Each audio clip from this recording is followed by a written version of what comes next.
Sveiki kolegos, kol Arteonai vis dar galioja garantija, taip kad nusprendėm jį ištestuoti, išbandyti, jau kartais kažkas atsitiktų, tai važiuosim su automobiliu pailsėti ilgajam savaitgaliui į Zakopanę. Ir čia yra daiktai 3 dienom. 1, 2, 3, 4, 5, nu dar vienas ateis, tai 6, tai kiekvienai dienai po 2 talpas.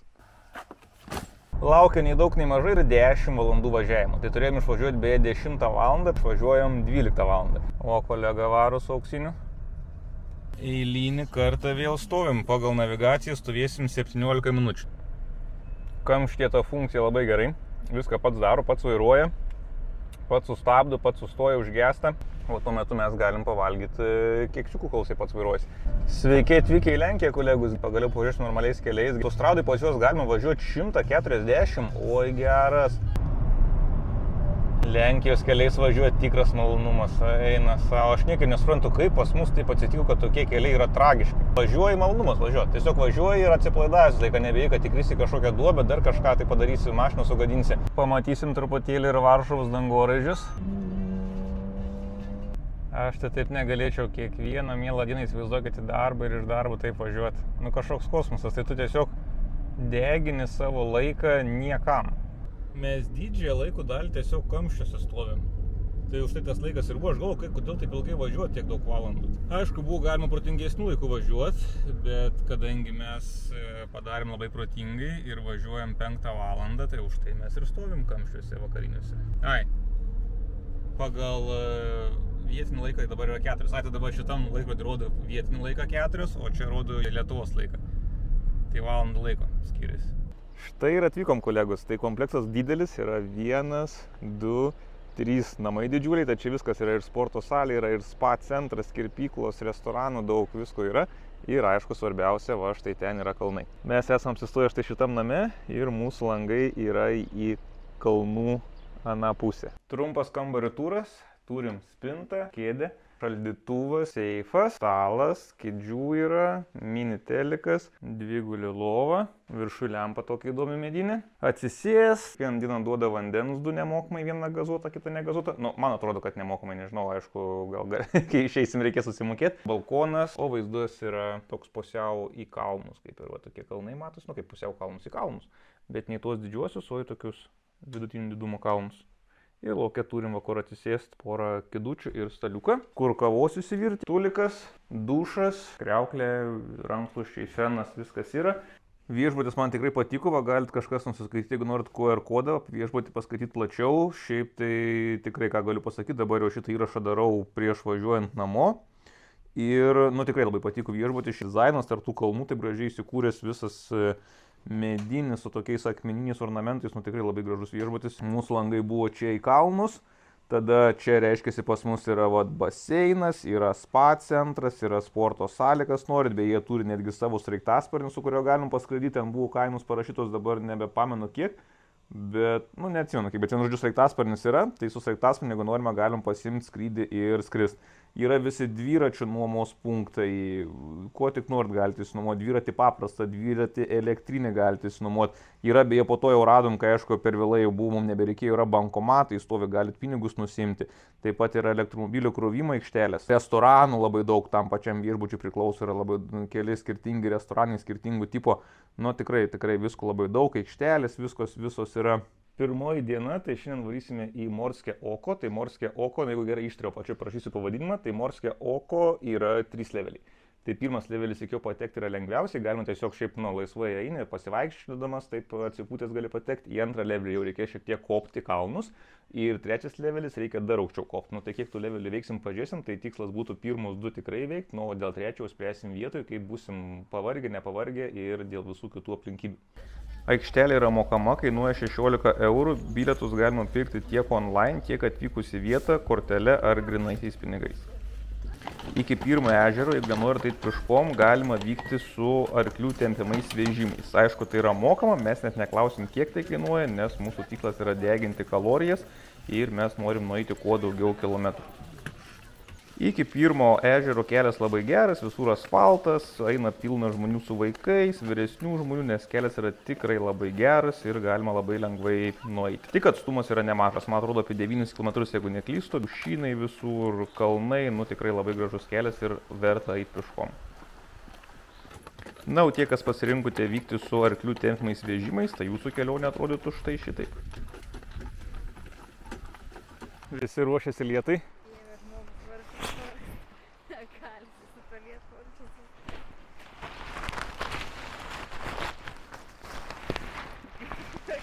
Padėk. O Evelin reikėjo mažiau valgyti. Pasirodo, mes lietų irgi pasiruošę, net nesitikėjau. Jie, bet kodėl mano mėlynas, o tavo rožinis? Nori keistis? Aš irgi norėjau rožinį. Tik truputį aišku pykstu, kad savo rožinį pasiėmė, man tai mėlyną davė. Nu. Va, verslas nulio, kas lietpalčių neturi, pusiaukelė yra namelis, kur gali nusipirkti. Kaip matom, klientūros netrūksta. Daug visokių ženklų, bet mes kadangi einam į Morskiai oko, tai mums dar 1,35 valandos. Ar eit va ten visą ratą aplinkui, ar va čia nukirs kampiuką.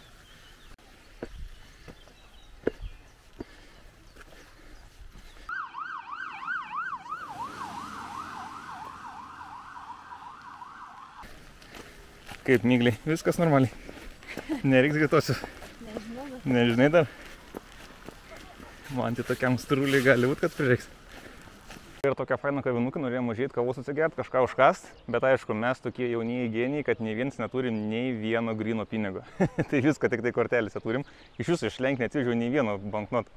Nu, o čia priema tik grynais. Pirmas lygis įveiktas ir pasiektas pirmasis ežeras. Visas takas bus tokiais akmenim grįstas. Vien žodžiu pritaikyta viskas tokiem nubam kaip mes, turistam su tokiais va nubiškais kasdieniais bateliais. Vaikai mokyklą mane taip vadina. Ežeriukas iš truputėlį aukščiau.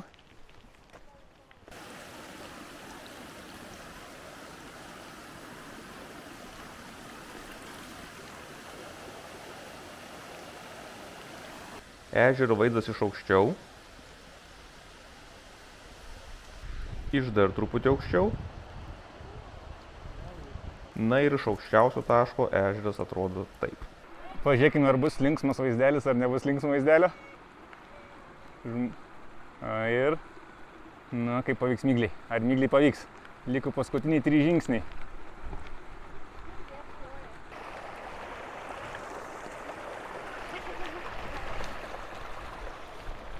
Misija įvykdyta, Miglę pervedėm. Antras etapas baigtas, tai čia tas antrasis ežeras yra.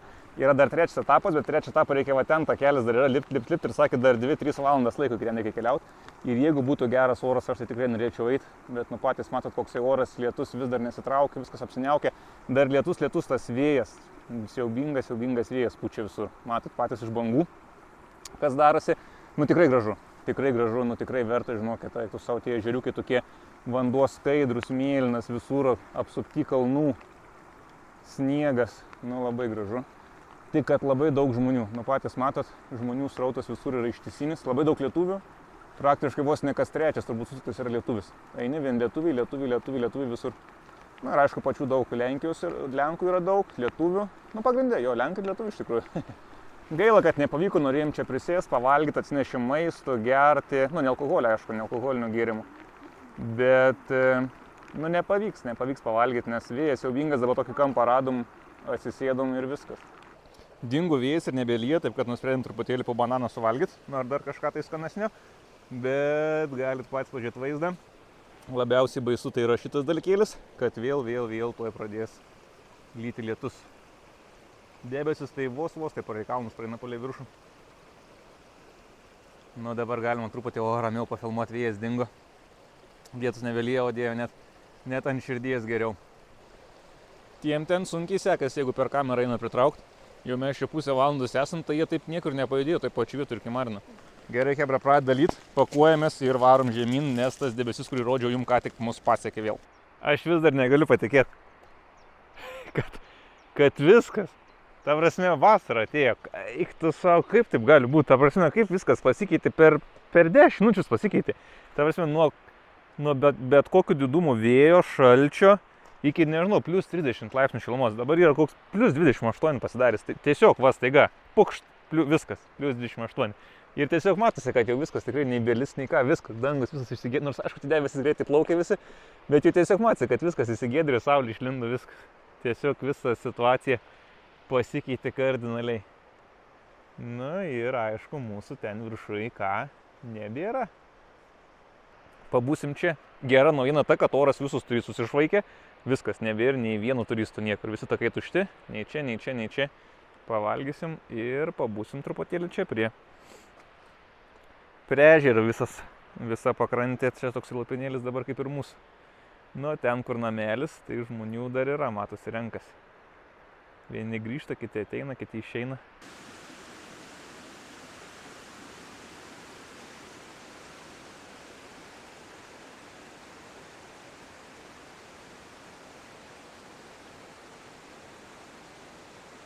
Akmenys taip ne bet kaip sudėti, o taip labai tvarkingai sudėti ir tokie visi akmenys tokie pasišiaušė, visi šiurkštus.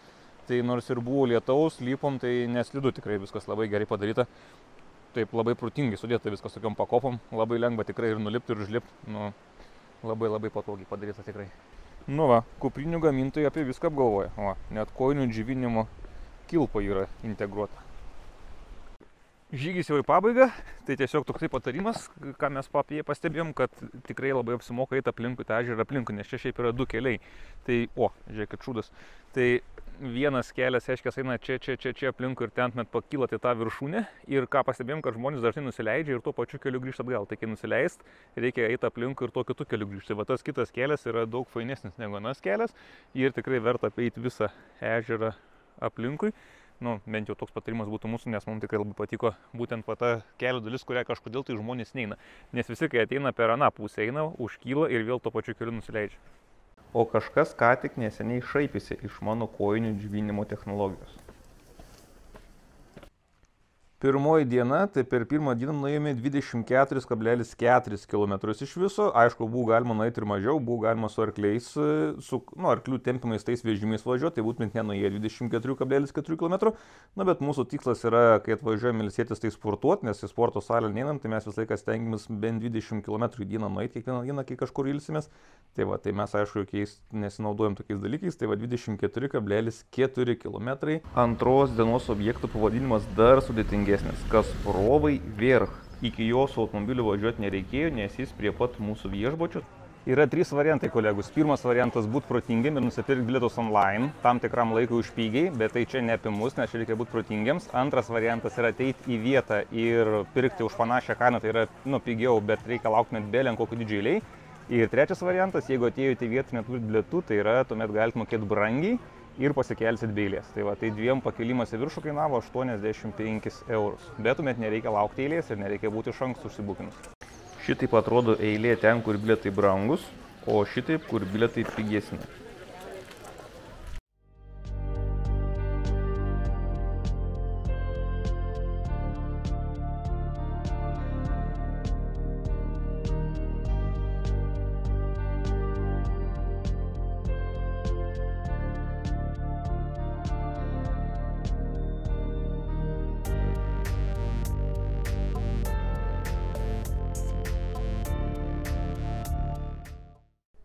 Radom puikiai vietelę pasėdėti, atsipūst, atsigerti ir pavalgyti, puikiai vieta piknikai. Su štai tokiu vaizdeliu galite pasigražėti.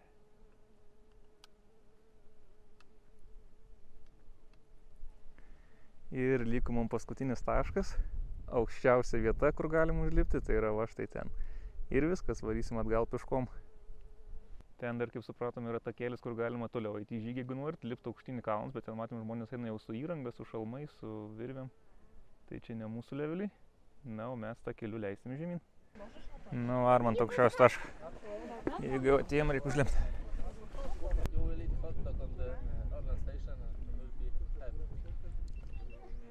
Ant kalnų takelių yra labai daug. Pasirinkimų labai daug variantų, kur norit galite eiti, galite ir ten, ir ten, ir ten, ir kitoj pusėje. Nu, labai daug čia visokių takų, labai daug visokių vietų.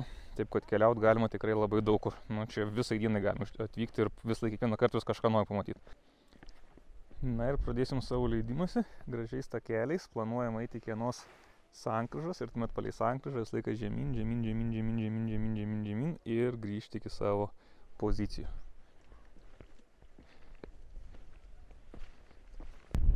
ten, kur buvo aukščiausiam taške, kiek buvo žmonių, tai žinau, kad tikrai neperdėsiu, 90% jų yra lietuviai.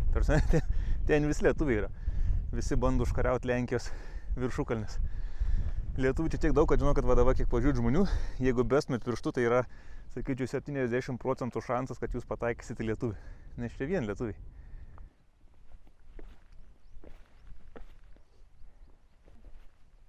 O, tas baltas yra, žiūrėkit, kur pas mus būna žiemą. Pamiršau, kaip jis vadinas.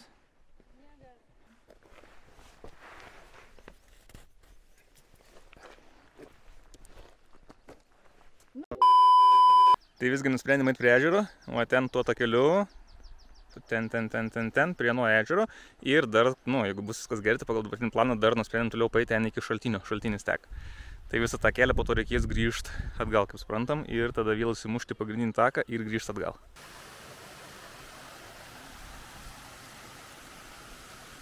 Na ir artėjom prie ežero. Kažkur jau čia turėtų būti ne už kalnų. Na, ne už kalnų, nes kalnai čia. Labai gražus, tikrai verta ateiti. Kalnų apsupty, iš viršaus taip gražiai neatrodo kaip iš apačios. Nu, labai gražiai atrodo. Toks ramus, tikus, vėjo visiškai nėra, kalnai užstoja. Ir dar beje yra pilna žuvyčių. O, kokia yra didelė žuvis. Antis jie seka.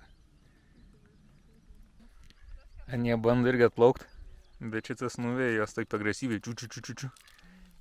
Gal pavyks dar nufilmuot kartelį, kaip nuvėjo. O, čik. Išvaikė visus. O, šitas kietas. Štai ir atėjome iki to šaltinio.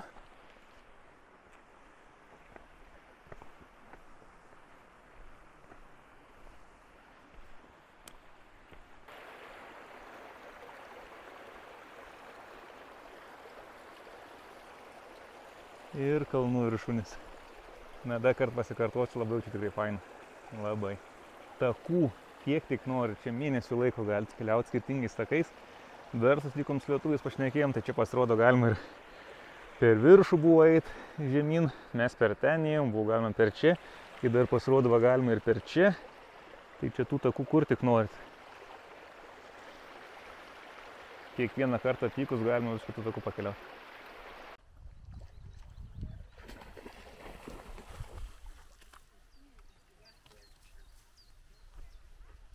Kelias toks eina žemyn ir štai toks vaizdas šone. Nu, kaip ir buvo parašyta tam aprašyme, kad čia yra pats įspūdingiausias nusileidimo takas visuose Tatruose. Na, aišku, kitur nebuvom, bet šitas nusileidimo takelis tikrai įspūdingas. Pusiaukelės panorama.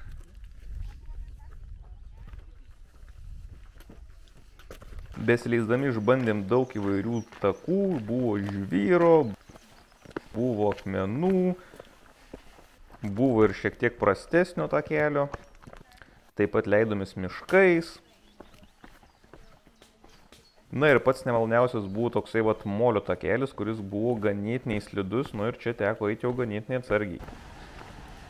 Ir baigsim dar gražiu vaizdeliu.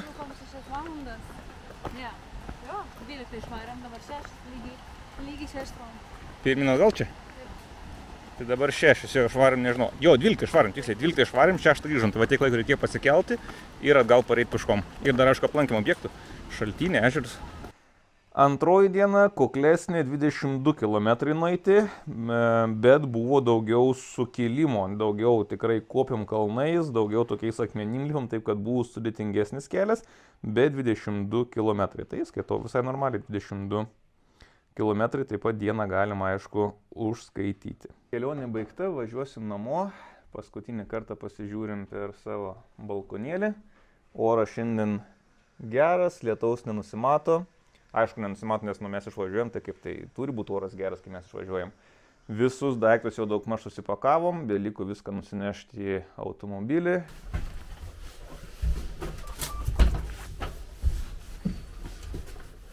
Nu ką, išvarom namo.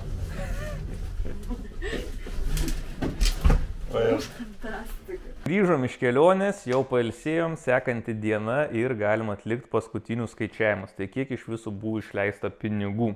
Tai Nuvažiavome iš viso apie 1900 km ir kūrų užsipyliau už 180 eurų. Kūrų dar šiek tiek liko, bet vis tiek su apvalinkim, sakykime, vis tiek netuščias bakas buvo. Tiek iš visų kūrų visos kelionės metu sudėjau išleidau degalinėse, tai yra 180 eurų. Tai tiek ir palikim, 180, gal ten keliais eurais ir mažiau, nes kaip ir sakiau, kūrų liko. Tada už viešbutį sumokėjome už 3 naktis 336 eurus, bet dar papildomai reikėjo mokėti už automobilio aikštelę 23 eurus, taip kad iš visų viešbutis buvo 360 eurų. Tada buvo lankomi tam tikri objektai, tai kėlėme su keltuvu, už aikštelės reikėjo mokėti, tai objektam išleidom 100 eurų. Na ir taip pat viešbutyje tai buvo tik tai pusryčiai, kitus patiekalus reikėjo pirkti, tai maistas buvo apie 100 eurų. Tai iš visų viską sudėjus išeina, kad kelionė mums kainavo 740 eurų. Tai va išvažiavom penktadienį, grįžom pirmadienį, išleisti 740 eurų. Tai ar galima pigiau? Manau, taip galima. Ar galima brangiau? Savaime suprantama, kad galima. Brangiau visą laiką galima. Mums kainavo kelionė būtent tiek. Tai va, būtent tie objektai, nuvažiuot kūras ir tas viešbutis, kurį jūs ir matėt, kaina yra tiek. Tai parašykite komentarus, ar čia daug ar mažai. Kaip jums atrodo būtent šita išleista suma. Mes išleidom būtent tiek. Kiti išleidžia, aišku, kitiek. Tai tiek šiam kartui, kolegos. Susitiksim po savaitės. Iki visiems.